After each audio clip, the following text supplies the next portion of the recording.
બનાસકાંઠા જિલ્લાના ડીસા બસ સ્ટેન્ડને હવે આધુનિક સુવિધાઓ સાથે નવી ઓળખ મળશે।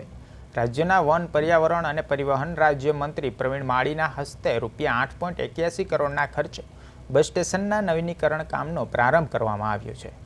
નવી સુવિધાઓ સાથે બસ સ્ટેશન મુસાફરોને એરપોર્ટ જેવી સુવિધાઓ પૂરી પાડશે।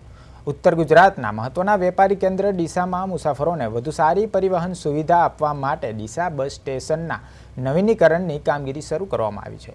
₹1.81 કરોડના ખર્ચે બનનાર આ આધુનિક બસ ટર્મિનલમાં 225 બેઠકોની ક્ષમતા ધરાવતો વિશાળ વેઇટિંગ એરિયા, સીસીટીવી કેમેરા તેમજ પબ્લિક એન્કાઉન્ટરમેન્ટના સિસ્ટમ, હાઈટેક HVL અને ફેન ડિજિટલ માહિતી પ્રણાલી જેવી સુવિધાઓ ઉપલબ્ધ કરવામાં આવશે।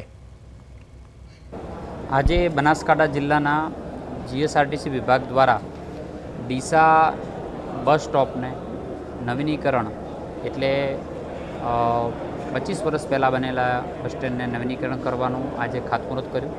સાથે પાલનપુરની અંદર વર્કશોપનું 4.5 કરોડના ખર્ચે આજે લોકાર્પણ કરવામાં આવ્યું છે। એમાં પ્રેરક ઉપસ્થિત માન્ય ધારાસભ્ય શ્રી અનિકેતભાઈના પ્રેરક ઉપસ્થિતિની અંદર આ કાર્યક્રમ સંપન્ન થયો।